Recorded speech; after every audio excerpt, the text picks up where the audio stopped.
দূৰলে এৰিলেও তুমি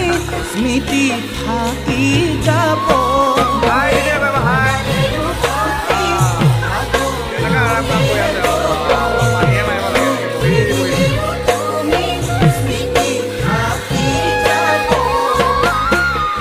অথাই সাগৰ যদি